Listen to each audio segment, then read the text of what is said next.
Olá, meus irmãos e irmãs de Ideal Espírita, vocês amigos e amigas que nos acompanham aqui na página Estação da Luz Espírita, muitíssimo obrigado mesmo pela sua companhia. A nossa página Estação da Luz Espírita não tem fins lucrativos, o objetivo é a divulgação da doutrina espírita.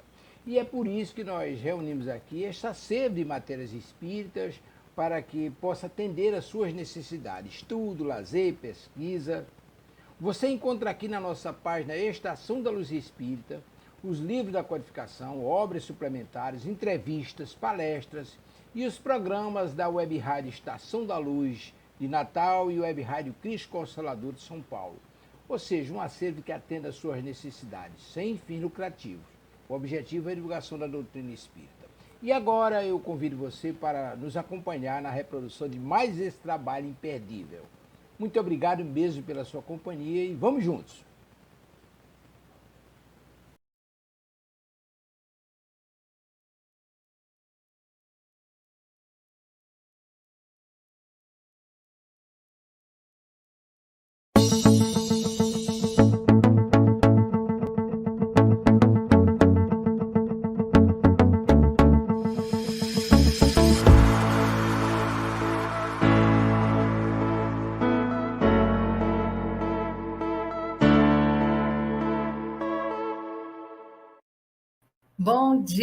Bom dia, meus irmãos e minhas irmãs em Cristo.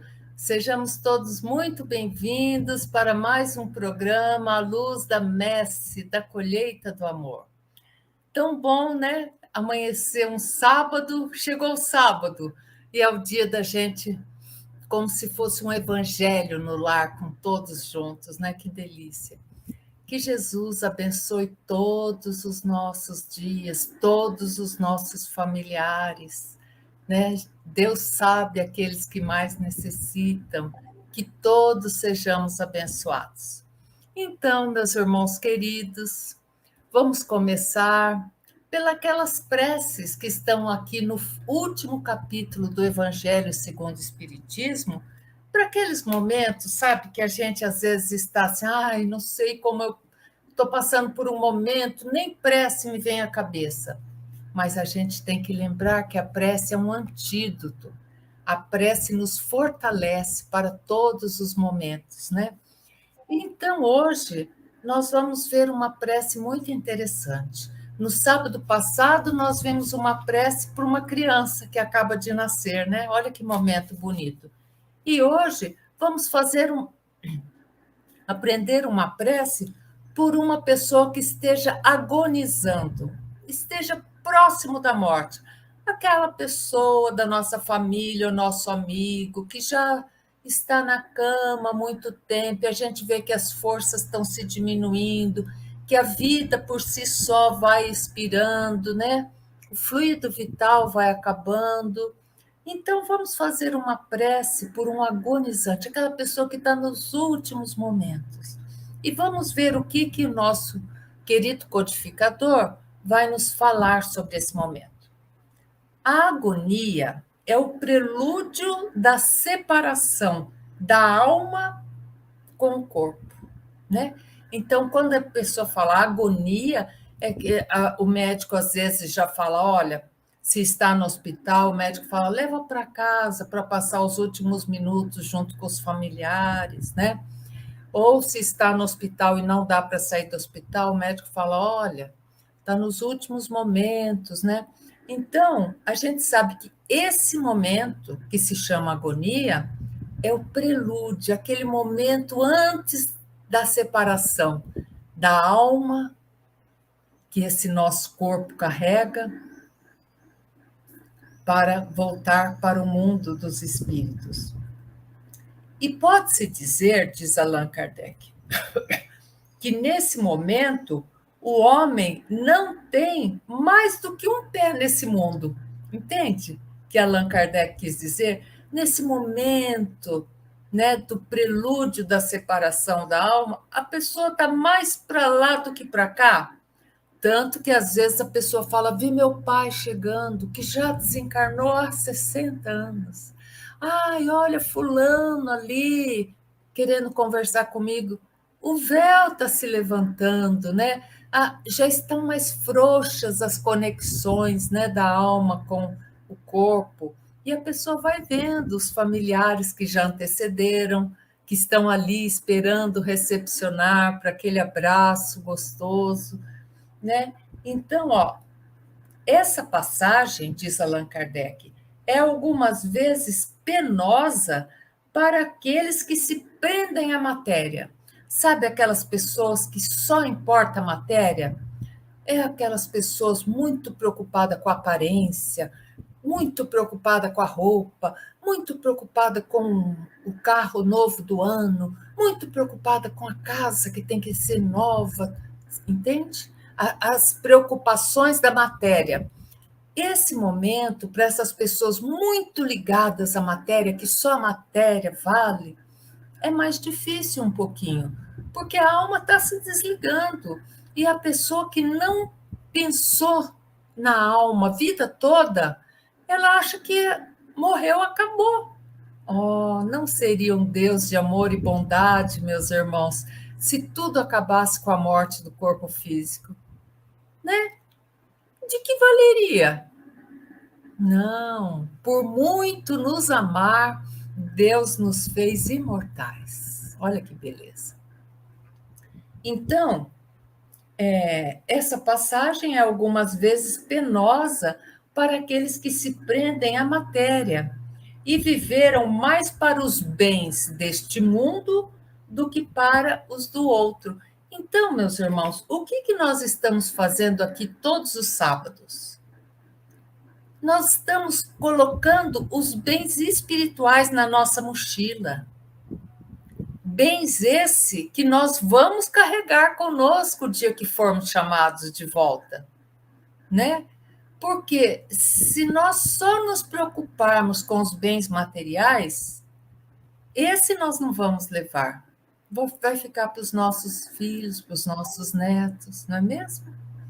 Então, todo sábado nós estamos aqui para quê? Para juntar bens espirituais, para a gente começar a vivenciar um pouco o mundo dos espíritos, que é para onde todos nós vamos voltar, que é a nossa verdadeira casa, né? Ou para as pessoas que viveram só para os bens deste mundo, ou cuja consciência está agitada pelos desgostos e pelos remorsos. Olha que coisa importante que Allan Kardec fala. Então, meus irmãos, se nós quisermos ter uma passagem da vida do corpo para só a vida do espírito, em paz, tranquila, nós não devemos ter remorsos. Se nós fizemos coisas erradas, e fizemos muito, porque nós ainda estamos engatinhando, que nós tenhamos minimamente acertado as coisas, não é mesmo? Né? Então, que não levemos remorsos. Para aqueles, ao contrário, cujos pensamentos estão elevados ao infinito. Então, aquela pessoa que está ali nos seus últimos momentos, mas que a mochilinha dela está cheia de bens espirituais, cujos pensamentos estão elevados ao infinito e estão desprendidos da matéria, os laços são menos difíceis de romper, fica mais fácil. E os últimos momentos não tem nada de doloroso. A alma, então, não se prende ao corpo senão por um fiozinho. Enquanto que na outra posição das pessoas que estão muito magoadas, que estão levando raiva, ai, fulano me magoou, pessoa que só viu a matéria, matéria, matéria, esse fio fica mais grosso, profundas raízes, diz Allan Kardec.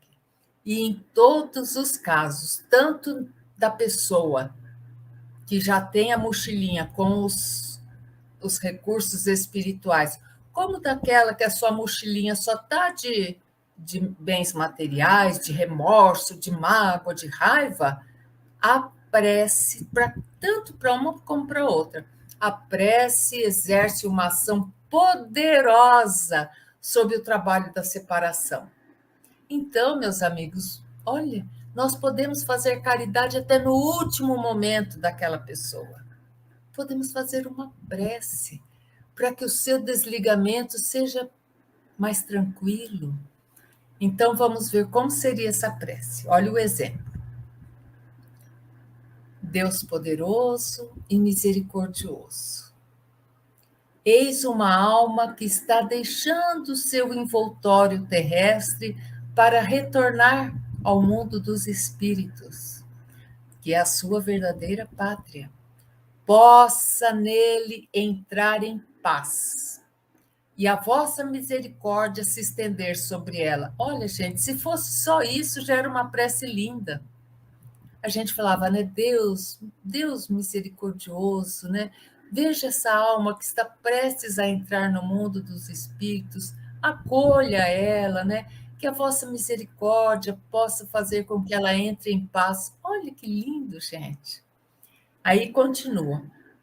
Primeiro a gente fala com Deus, né? Depois a gente vai, bons espíritos que acompanhastes na terra, não as abandones nesse momento supremo, dai-lhe a força de suportar os últimos sofrimentos que deve experimentar neste mundo para o seu adiantamento futuro.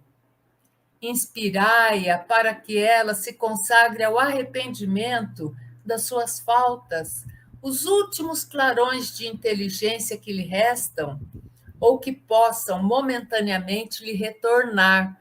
Olha que interessante, gente.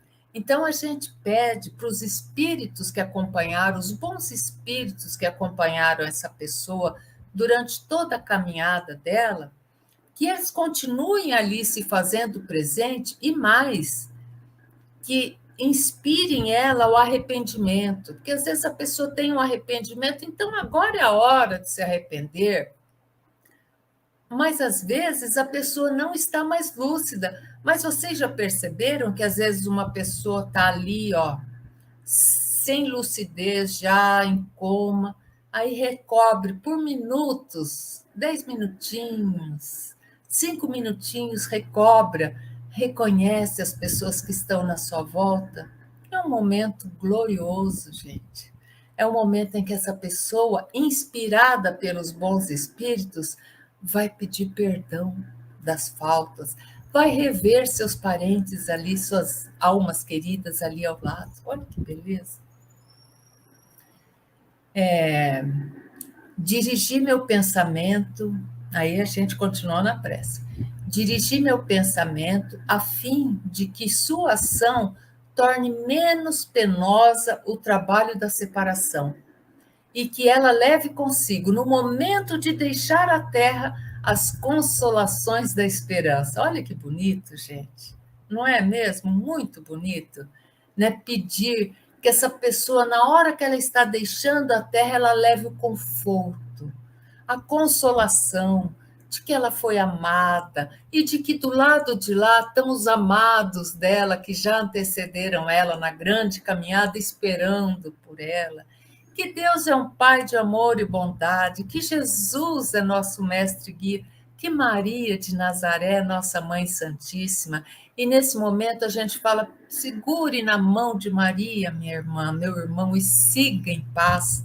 Olha como a pessoa vai tranquilo, melhor do que aquele choro desesperado do lado, né? É proibido chorar? Claro que não, gente. A gente chora também.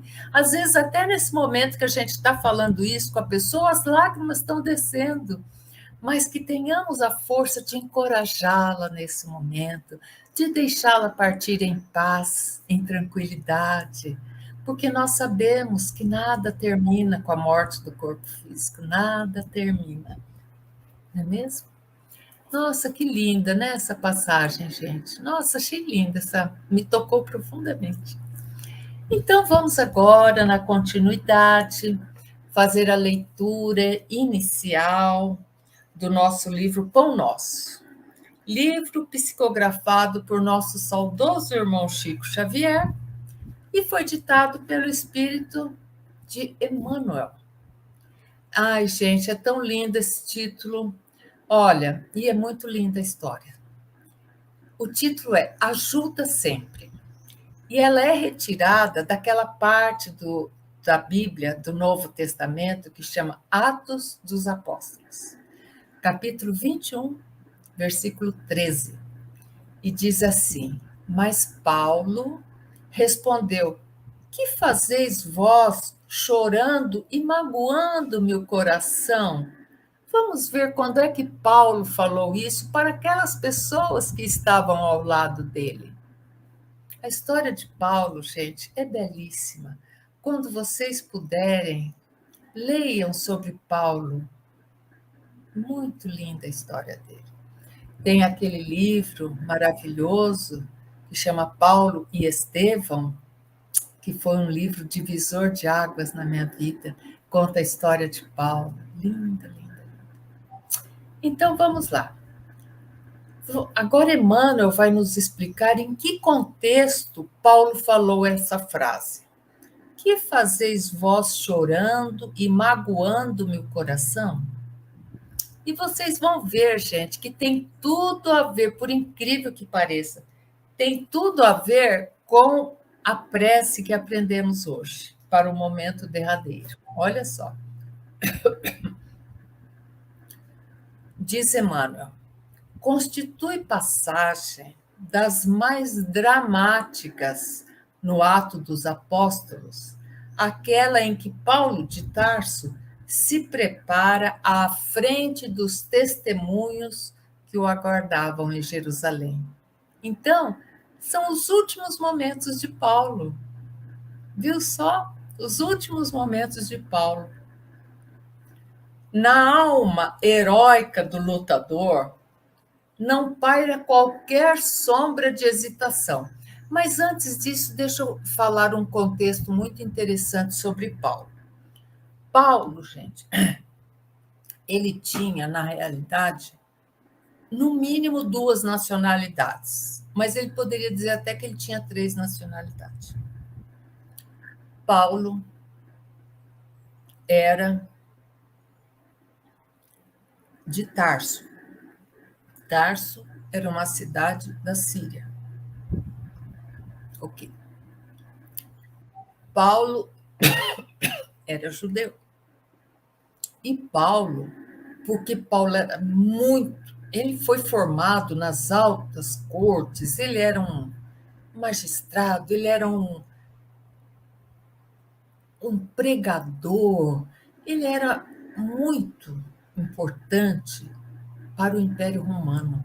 Então, ele também tinha a nacionalidade, ele se dizia um romano. Tanto que, logo quando Paulo começou a pregação dele, e ele começou a incomodar, né, muitas pessoas, e queriam prendê-lo logo, ele invocava a nacionalidade dele romana, porque ele sabia que ele, como tendo essa dupla nacionalidade, ele teria alguns recursos a mais que poderia. Por quê?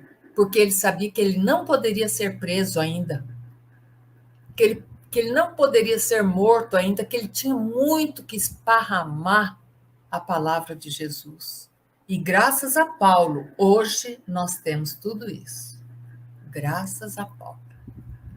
Então, meus amigos, quando Paulo se viu em certa feita para ser preso, ele falou assim: eu quero a minha cidadania romana, que se acuse aí nos livros a minha cidadania romana. Aí os soldados levaram para o chefe, os chefes viram que ele realmente era um cidadão de Roma e liberaram ele. Por quê? Porque não estava na hora dele partir ainda, ele tinha muito trabalho para fazer. Paulo, meus irmãos, depois da queda de Damasco, que foi quando ele viu Jesus, né? E Jesus perguntou: Paulo, Paulo, por que me persegues? E ele fala: quem és? Ele fala: sou Jesus, a quem me persegues. Paulo cai, já cego com aquela luz, e ele fala: na hora, gente, Senhor, o que queres que eu faça? Pense numa rendição. Pense numa rendição incondicional do homem que estava indo matar os cristãos. O homem que estava indo matar aquele cristão Ananias que tinha ensinado o evangelho para a noiva dele que tinha morrido. Vejam, gente. E ele se entrega ali na hora. Senhor, o que queres que eu faça? Aquele é quem ele perseguia. Então, depois disso, Paulo trabalhou incessantemente até o último dia de sua vida. Ele morreu velho já, trabalhando. Gente, Paulo foi preso muitas vezes. Em todas as prisões, não se deixavam a cela trancada. Ele se tornava amigo dos carcereiros, ele pregava o evangelho ali dentro. Os carcereiros nem tinham como maltratá-lo ali. Às vezes ele chegava, que ele apanhava nas ruas, tudo. Ele chegava, os próprios carcereiros cuidavam dele. Paulo era a expressão do amor que o Cristo veio nos ensinar. Então, ele trabalhou muito para Cristo. Aí, então, olha só, enquanto ele pôde não ser morto, ele batalhou para não ser morto. Ele podia até ser preso, mas ele não queria ser morto porque ele sabia o tanto que ele tinha que trabalhar para Jesus ainda. Ele sabia que dependia dele. Mais de 2000 anos passados e nós estarmos estudando o Evangelho, dependia dele. Olha só, que alma, né? Então, gente, continua Emmanuel. Na alma heróica do lutador, porque ele era um lutador, ele sabia das armas, ele sabia de tudo, tanto das ciências, do intelecto, como das armas de guerra, ele entendia de tudo. Na alma heróica do lutador não paira qualquer sombra de hesitação. Olha só. Ele não hesitava. Seu espírito, como sempre, está pronto. Mas os companheiros choravam e se lastimavam, e do coração sensível e valoroso do batalhador do Evangelho flui essa indagação dolorosa. Que fazeis vós, chorando e magoando meu coração? Por quê? Porque quando a pessoa está num. Imaginemos, né? A pessoa está prestes a ser morta, a ser assassinada. E aí ela vê os companheiros todos chorando ali, e ele faz esse alerta: que fazeis vós, chorando e magoando meu coração? Então, Paulo era humano também. Então, ele ver os amigos chorando magoava o coração dele, ele ficava mais triste ainda. Não obstante, a energia serena que lhe domina a organização vigorosa, porque Paulo, ele não era de fazer a coisa sem pensar. Não, ele não era assim impetuoso. Não, ele pensava e agia. Então, mas ele era sereno. Ele agia com força, com determinação, com todo o seu coração, com todas as suas forças, mas ele era sereno, era uma pessoa serena. Então, ó, não obstante a energia serena que lhe domina a organização vigorosa, porque Paulo era muito vigoroso, era um homem muito forte, foi um jovem forte e um adulto forte e um velho forte. Paulo sentia falta de amigos tão corajosos quanto ele mesmo. Olha só, gente. Né? Então, por isso que Paulo falou, magoando meu coração. Porque o Paulo queria deixar amigos fortes. Paulo sabia que ele estava indo para a morte, mas ele queria deixar amigos fortes para continuar a expandir a palavra do Cristo. Olha aqui, até no último momento, Paulo trabalhando pelo Cristo, né? Os companheiros que o seguiam estavam sinceramente dispostos ao sacrifício. Entretanto, não sabiam manifestar os sentimentos da alma fiel. Olha só, para ver como quem segue o Cristo é muito bonito, né? A pessoa que segue o Cristo é muito bonita. Ó, os companheiros de Paulo, eles estavam dispostos ao sacrifício. Por quê? Porque quem seguia aquilo tudo que Jesus tinha deixado, morria. Ia para a cruz, ia para o poste de fogo, ia para o circo das feras. E quem acompanhava Paulo sabiam que eles podiam ter esse mesmo final. Então, por isso que falam, ó, os companheiros que o seguiam estavam sinceramente dispostos ao sacrifício, porque senão eles não seguiam Paulo, porque eles sabiam que hoje é Paulo, amanhã pode ser eles, poderia ser eles. Entretanto, eles não sabiam manifestar, eram todos muito puros de alma, né? Quem era? Eram os letrados, os primeiros divulgadores do evangelho? Não. Eram os pescadores, eram os camponeses, eram os pastores, eram as pessoas simples, não é? Aí, ó, eles não sabiam manifestar o sentimento da alma fiel a não ser chorando que Paulo ia partir. É que o pranto ou a lamentação jamais ajudam. Olha o que Emmanuel fala, gente. É que o pranto ou a lamentação jamais ajudam nos instantes do testemunho difícil. Então, às vezes, a gente perto de uma pessoa que está passando por um momento difícil e a pessoa vem e chora ali no abraço da gente, se a gente puder não chorar, é bom, porque a pessoa já está fragilizada, aí vai ficar dois fragilizados chorando, né? Então, nem que depois a pessoa, a hora que sair de perto dela, a pessoa vai, chora um pouquinho, derrama umas lágrimas, né? Porque ficou tocada, mas na hora com aquela pessoa que precisa, vamos tentar ser fortes, não é mesmo? A gente, né? Que nem a pessoa está lá, entra no hospital, sai do hospital e a gente fala, vai melhorar, você vai melhorar. Por quê? Porque a gente quer passar força para a pessoa. Agora, olha só, quem chora ao lado de um amigo em posição perigosa, desorganiza-lhe a resistência. Então, é para a gente pensar, meus irmãos, daqui para frente.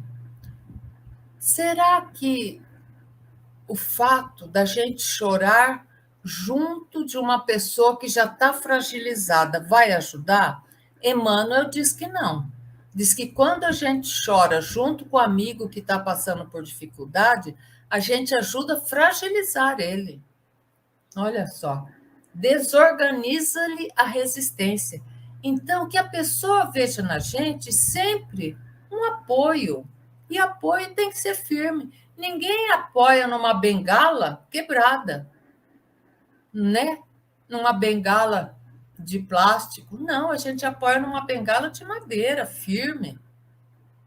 Então, que a gente seja essa rocha na hora que a pessoa que está fragilizada precise. Mesmo que depois a gente procure outra pessoa para desabafar. Porque também a gente não precisa aguentar tudo sozinho. Claro que não. Por isso que tem os amigos. Um amigo ajuda um numa hora, e aí aquele que ficou mais tocado vai lá, procura outro amigo ajuda. É a corrente do bem, né? E olha só, Jesus chorou no horto, quando sozinho, mas em Jerusalém. Ó, Jesus, lembra na passagem do Evangelho que fala que Jesus sentou lá no horto e chorou, ainda no texto fala chorou lágrimas de sangue, né? Chorou, Jesus chorou. Quando sozinho, mas em Jerusalém, quando ele já estava na cruz, infamante, que quem estava perto dele? As mulheres. Maria de Magdala, a mãe dele, nossa mãezinha Maria de Nazaré, e outras mulheres. Joana de Cusa, eu acho que estava também. Então, ó, Jesus chorou no horto quando sozinho, mas em Jerusalém, sob o peso da cruz, roga às mulheres generosas que o amparavam a cessação das lágrimas angustiosas. Ele pediu para aquelas mulheres que estavam ali junto com ele, ao pé da cruz, que não chorassem. Ele cuidou de todos até o último momento. Na alvorada da ressurreição, ele vai para quem que ele aparece primeiro? Maria de Madalena, Maria de Magdala. E aí ele pede para ela: esclareça o motivo de seu pranto junto ao sepulcro, porque Jesus aparece em perispírito, né? Porque a gente sabe que a ressurreição, o corpo morreu, morreu, o corpo não levanta mais, né? Mas Jesus, em perispírito, aparece para Maria de Magdala, Maria de Madalena, e ele encontra ela chorando lá. Ela vê o túmulo aberto e o corpo de Jesus não está ali, ela cai num pranto, né? E Jesus pergunta para ela: esclareça o motivo do seu pranto junto ao sepulcro.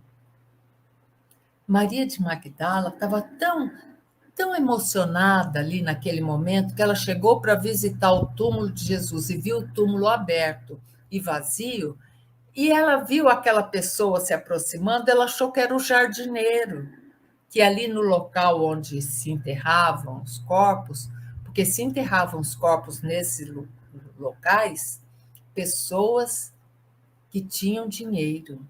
E esse túmulo foi ofertado por José de Arimateia, uma pessoa muito importante também do Evangelho, que quando puder a gente fala sobre ele.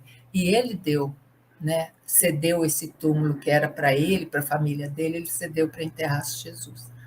Então, ela vê o túmulo vazio, ela cai no pranto, né? E aí ele pede que ela esclareça o motivo que ela chora junto ao sepulcro, né? Que nem fala, tipo assim, mulher, você ainda não entendeu que a morte não existe, né? A lição é significativa para todo aprendiz. Se um ente amado, olha, isso aqui é para nós mesmos, gente.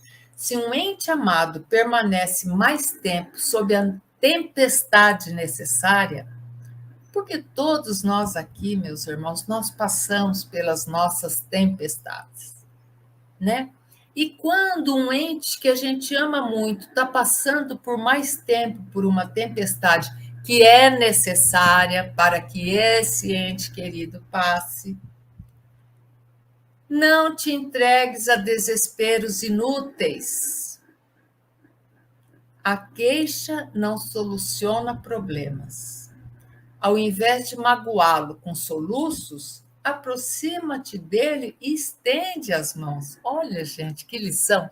Então, quando alguém do nosso convívio querido estiver passando pela sua prova, pela sua tempestade necessária, que são as provas que todos nós passamos aqui nesta,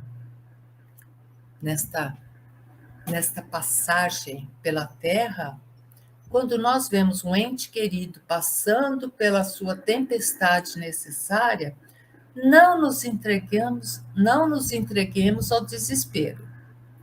A queixa não vai solucionar problemas. Aí, nem soluços. A gente deve se aproximar desse ente querido e estender-lhe a mão. O que eu posso fazer por você nesse momento? Melhor do que chorar, do que soluçar, do que falar, ai, por quê? Não é mesmo? Eu gosto tanto dessa passagem, gente, que eu tenho uma escrita minha aqui, a lápis, que eu escrevi assim: desespero é sinônimo de falta de fé. Por isso que nós não podemos nos dar ao luxo de nos desesperar. Nos desesperar seria demonstrar falta de fé. E será que vai nos faltar a fé? Se todos nós estamos aqui por empréstimo do Criador, então, ao invés da gente chorar a partida do ente querido, melhor a gente agradecer. Ai, agradeço, fulano, por você ter vivido tantos anos comigo. Agradeço, fulano, por você ter sido meu parceiro. Agradeço você, fulana, por você ter vivido tantos anos comigo. Agradeço você, minha mãe, por você ter sido a minha mãe. Olha, não é melhor do que ficar chorando, ai, minha mãe se foi. A gente chora, chora, gente. Todos nós choramos. Mas quando a gente passa aqueles momentos mais tormentosos ali do primeiro momento, a gente começa a raciocinar e começa a agradecer. Obrigada por ter querido ser minha mãe. Olha que beleza, gente. Porque lá no nosso planejamento reencarnatório, tudo já está acertadinho, né? Então, quando uma criança vem para se nascer de nós, na noite, quando nós estamos dormindo, o nosso corpo lá descansando e o nosso espírito sai, nós somos contactados pelos espíritos que estão planejando a reencarnação, o planejamento reencarnatório desse espírito que está para nascer. Eles vêm e conversam para nós. Você quer receber essa pessoa como teu filho? E nós aceitamos. Então, por isso que filho é uma coisa tão especial para a gente.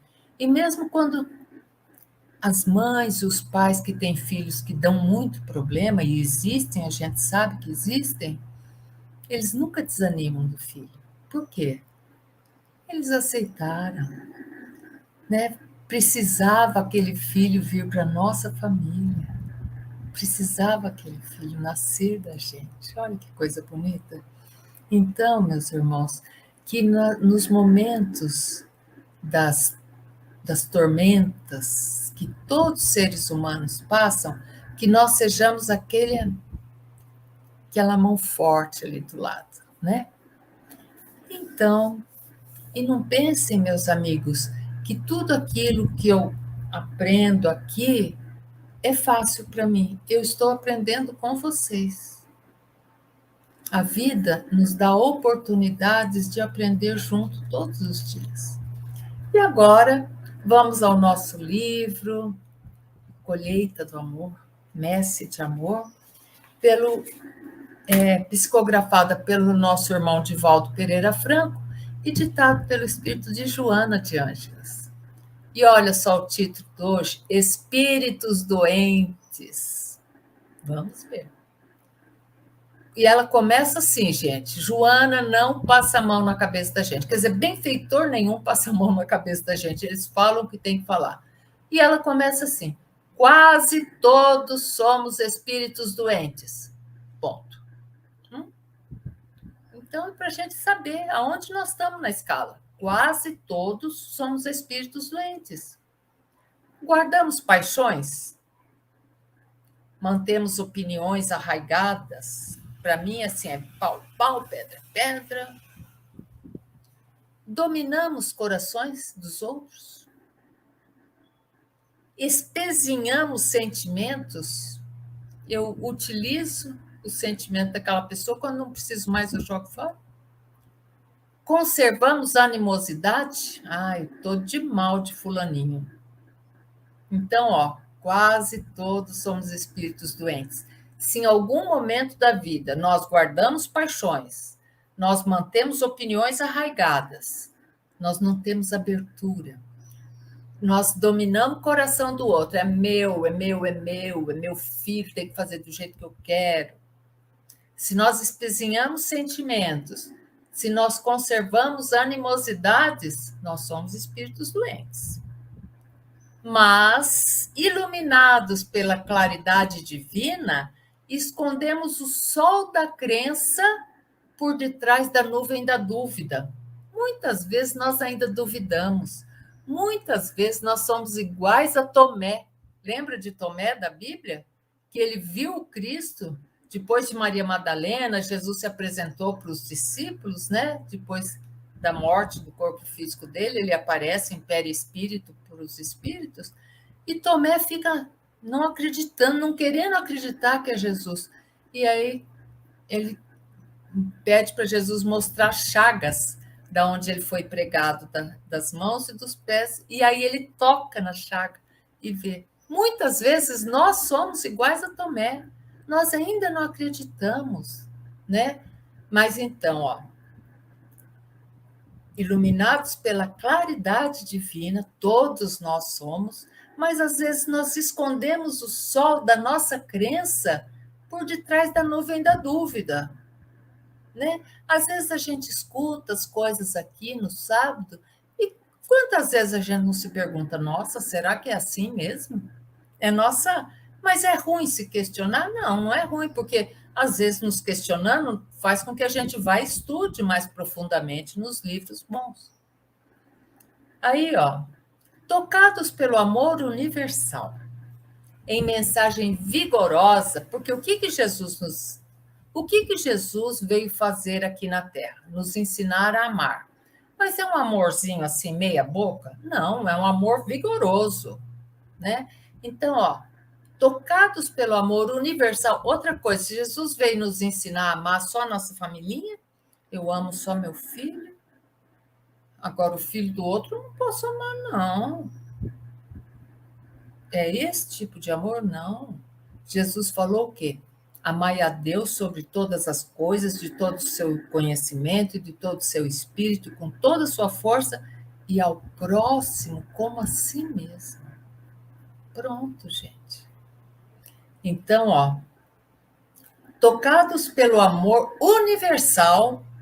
Ah, Regina, mas eu tenho que amar também aquela pessoa que me quer mal? Amar nesse sentido é não desejar o mal para ela. Entende, gente? Jesus não nos pede o impossível. Se é uma pessoa que vive nos fazendo mal, a gente não pode amar igual a gente ama uma pessoa que vive tranquila com a gente. Mas a gente ama de que jeito? Não desejando mal para ela. E ainda fazendo uma prece, ai Jesus, que essa pessoa se ilumine, né? Então, ó, tocados pelo amor universal, em mensagem vigorosa, que as mensagens de Jesus são mensagens vigorosas, dilatamos a força da ociosidade, né? Mesmo nós sendo tocados pelo amor de Jesus, que é um amor universal e vigoroso, às vezes nós ficamos na ociosidade, na preguiça. Às vezes nós falamos assim, vou só fazer uma intriguinha hoje. Só hoje eu vou fazer porque aquela pessoa está merecendo, sabe? Invalidando esperança. Às vezes a pessoa chega para a gente e fala assim, vou prestar esse concurso, abriu aí, ó, mais de 6.000 vagas, vou prestar esse concurso. Aí a pessoa fala, imagina quanta gente mais preparada que você vai fazer o concurso. Para que isso, gente? Para que isso? Que bom que você vai prestar o concurso, vai mesmo. Tenta, aproveita, estuda de agora até maio, que o concurso vai ser em maio, estuda. E olha, vamos torcer para você passar, mas se você não passar nesse primeiro, você já tem uma ideia de como é e você vai ter como estudar melhor. Mas vamos torcer para você passar, entende, gente? Não vamos invalidar a esperança nunca. Que ninguém saia de perto de nós sem esperança, gente. Lutando pelo egoísmo em construções vulgares do prazer pessoal. Então, mesmo tocados pelo amor universal de Jesus, que é vigoroso, às vezes nós ficamos na preguiça de fazer o bem, de olhar para o lado e ver tanta gente que precisa. Às vezes nós ficamos intrigando, fazendo, sabe, diz que me diz que. Porque às vezes não tem como a gente não escutar uma fofoca. A pessoa pega a gente e fala uma fofoca de outra pessoa. O que eu faço, gente? Deleto da minha cabeça. Gente, deleta mesmo, dá para deletar. Tanto que a pessoa, às vezes, daí um tempo, vem e fala, sabe aquele que eu te contei de fulano aquele dia? Eu, na sinceridade, falo, não lembro, não. E nem precisa, se foi coisa ruim, nem precisa me falar. Sabe, gente? A gente tem que aprender a dar uns... Chega para lá, tem hora.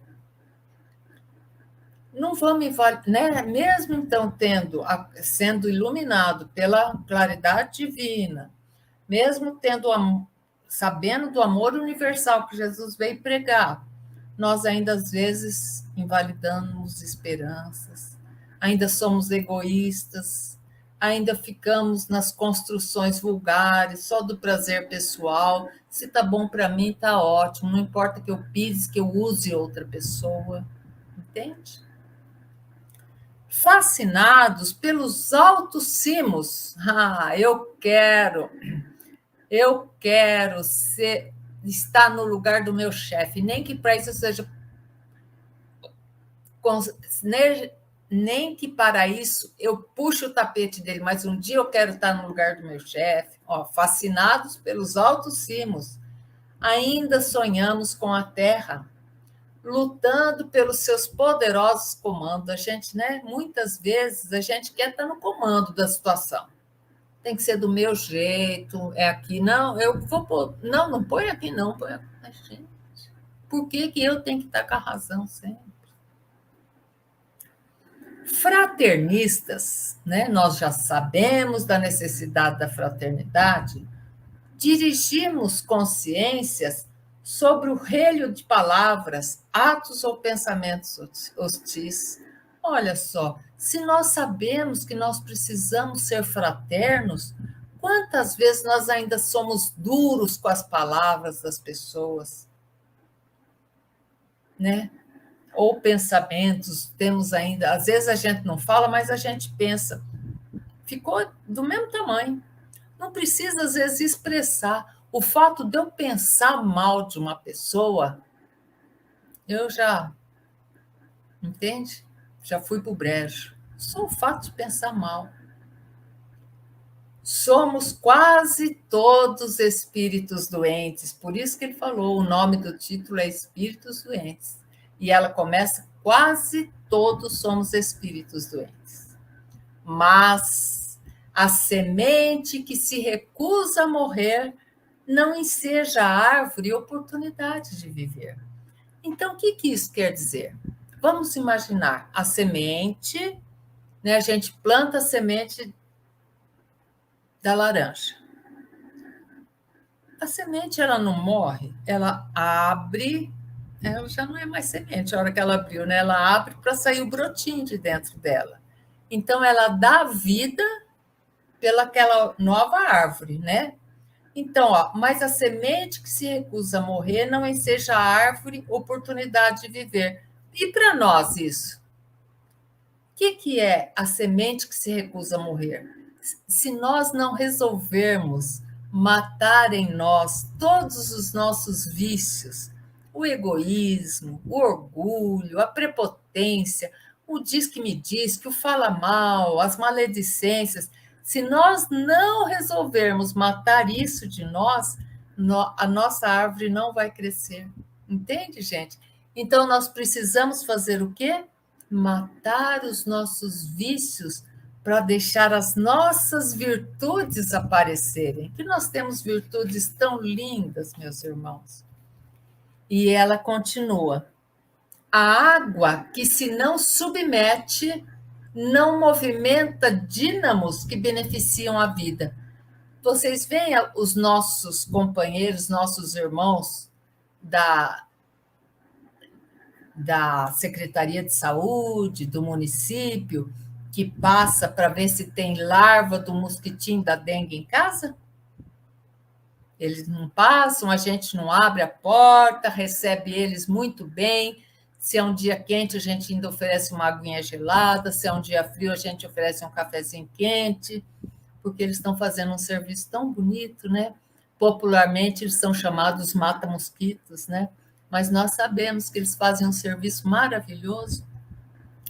E eles vêm o quê? Procurar aqui água parada, né? Às vezes a gente nem sabe que naquelas geladeiras frost free, atrás do motor lá embaixo, tem um reservatóriozinho de água. E às vezes o mosquito prolifera ali. Por isso que pelo menos uma vez por semana a gente tem que arrastar a geladeira, quem tem frost free, né? E ver aquele recipientezinho de água, porque vai descongelando às vezes e tem aquele recipiente para não ficar molhando. Aí depois, com o calor do motor, seca. Mas às vezes, né, fica água parada ali, então a gente tem que puxar a geladeira, limpar. Então é esse profissional tão humilde que chega na nossa casa explicando essas coisas para nós, falando, ó, não põe pratinho de água embaixo do vaso, não. E se pôr, seca, lava e seca, né? Então, o que é? Ó? Por quê? A água que não se submete ao movimento, ela o que faz? Ela apodrece, gente. Vira pântano, cria doença, cria mosquito, não é?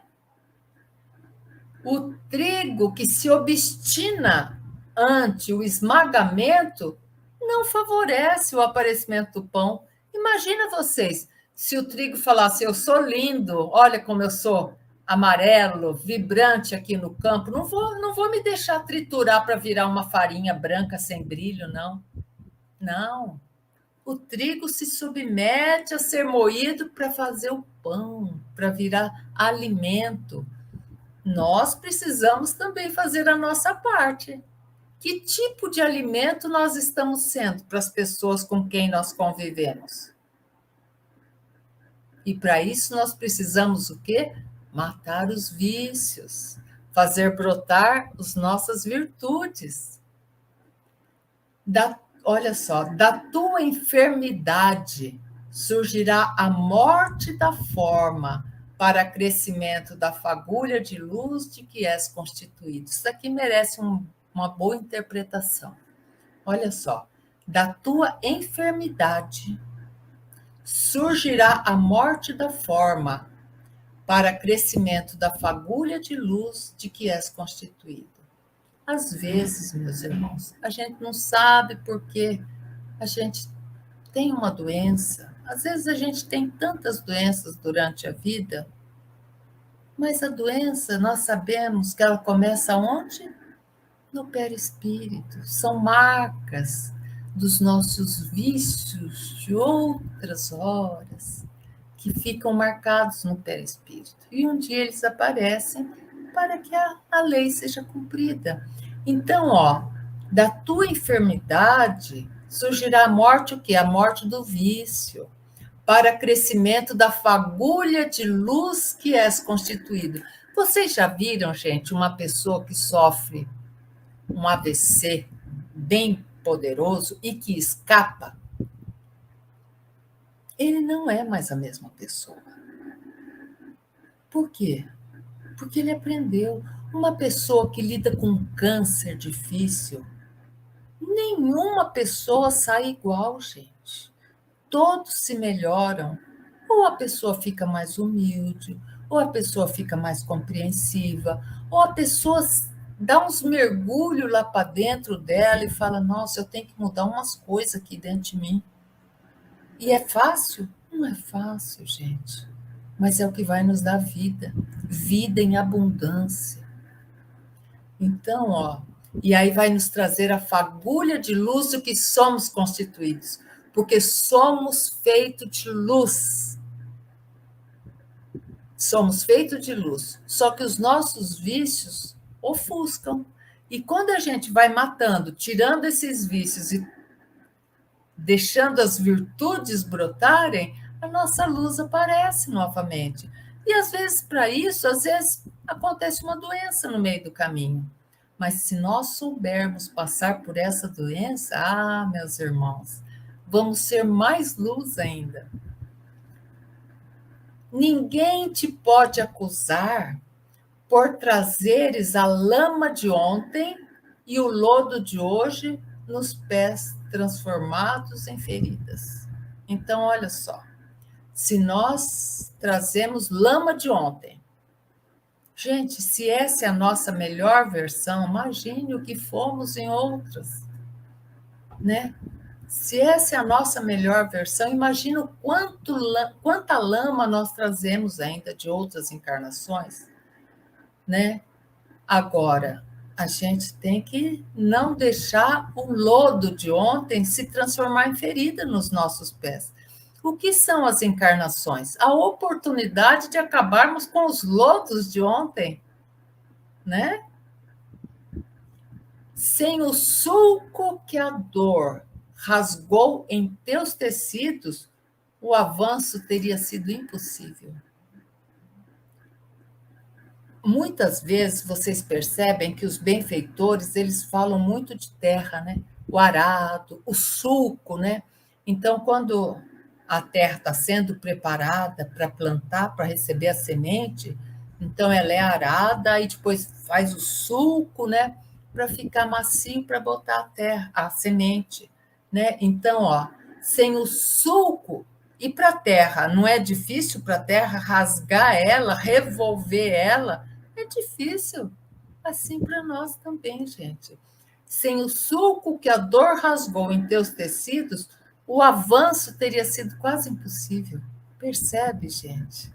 Como nesse estágio que nós estamos ainda, espíritos de terceira classe, num planeta de expiações e provas, quase sempre é pela dor que nós crescemos, quase sempre é pela dor que nós nos iluminamos. Então, bendigamos até a dor quando ela nos aparece. É para a nossa melhoria. Sem a enfermidade, a esperança não teria razão de ser. O que quando nós estamos doentes, a palavra que vem mais à boca nossa, eu tenho esperança que eu vou ficar boa. Esse tratamento é difícil, mas eu tenho esperança que eu vou ficar boa, eu tenho certeza que eu vou ficar boa, porque o que depender de mim eu vou fazer, entende? E quantas vezes antes da gente passar pela doença a gente não tinha esperança? Ah, a gente era desesperançado. Não. Então, ó, e ela termina assim: sim, somos espíritos doentes quase todos, caminhando para Jesus. Olha, gente, nós até podemos ser espírito doente, mas nós temos a certeza que nós estamos caminhando para quem? Para Jesus. Caminhando para Jesus. Em se fazendo embaixador da vida, porque Jesus é o embaixador da vida verdadeira. Jesus não falou para aquela mulher da Samaria que ela estava tirando água do poço? E ele se aproxima dela e fala: mulher, me dá de beber. E ela fala assim: você pedindo água para uma mulher samaritana? E aí Jesus fala assim: se você beber da minha água, você não vai ter mais sede, mulher. Né? A água do conhecimento do amor, da necessidade de amar. Porque se alguma coisa há de nos libertar, meus irmãos, é o amor. Então, ó, sim, somos espíritos doentes quase todos, caminhando para Jesus, que em se fazendo embaixador da vida verdadeira, trocou as excelências de seu reino para buscar-nos. Nós temos que entender o Evangelho. Jesus não tem uma passagem do Evangelho, uma parábola, que ele fala que se um pastor tiver 100 ovelhas e uma cair no abismo, ele deixa as 99 lá num local seguro e volta, desce no abismo e traz no colo aquela ovelha que se perdeu e caiu no abismo. Nós, a maior parte das vezes, nós somos essa ovelha perdida. E quando às vezes o caminho está difícil e a gente fala: ai meu Deus, está difícil, é Jesus que nos pega, às vezes, no colo e nos leva, gente. Então, ó, Jesus trocou as excelências do seu reino para buscar-nos. Somos nós as ovelhas desgarradas. Doando-se a todos, Jesus doou a todos. Espíritos em jornadas que somos e fez-se o pão da vida para alimentar-nos na difícil trajetória da evolução. Então, Joana não fala aqui, não nos fala mentira, fala a evolução é tranquila. Não, gente, a evolução é difícil mesmo, mas nós temos a certeza que não estamos sós, que de um lado está Jesus, que de outro lado está Maria de Nazaré, e nós vamos juntos, amparados, passando por tudo e vivendo uma vida feliz na medida das nossas possibilidades. Olha, gente, isso é muito maravilhoso. Meus irmãos, que manhã bonita, né? Nossa, uma manhã muito bonita. Desejo a todos um final de semana excelente, leve, radiante, um domingo e uma semana que se inicie, que nós deixemos vir à tona a luz que nós temos, não deixemos apagar nossa luz, não. E vamos, então, com Jesus e Maria de Nazaré, mais uma semana juntos.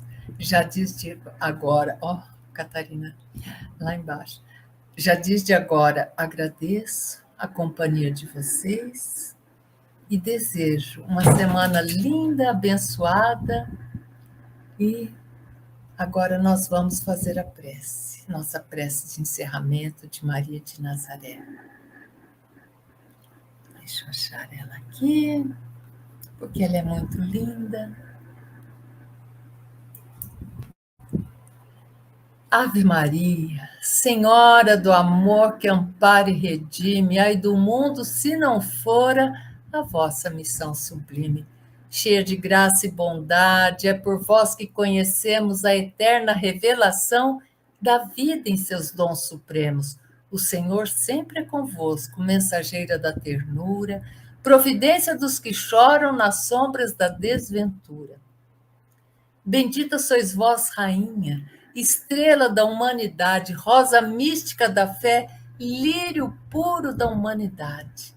Entre as mulheres sois vós, a mãe das mães desvalidas, nossa porta de esperança e anjo de nossas vidas. Bendito o fruto imortal da vossa missão de luz, desde a paz da manjedoura às dores além da cruz. Assim seja para sempre, ó divina soberana, refúgio dos que padecem nas dores da luta humana. Ave Maria, Senhora, do amor que ampara e redime, ai do mundo se não fora a vossa missão sublime. Essa Ave Maria foi psicografada por nosso irmão Chico Xavier e ditado pelo espírito de Amaral Dornelas. Até a próxima. Fiquemos todos na companhia de Jesus, nosso mestre e guia. Um abraço.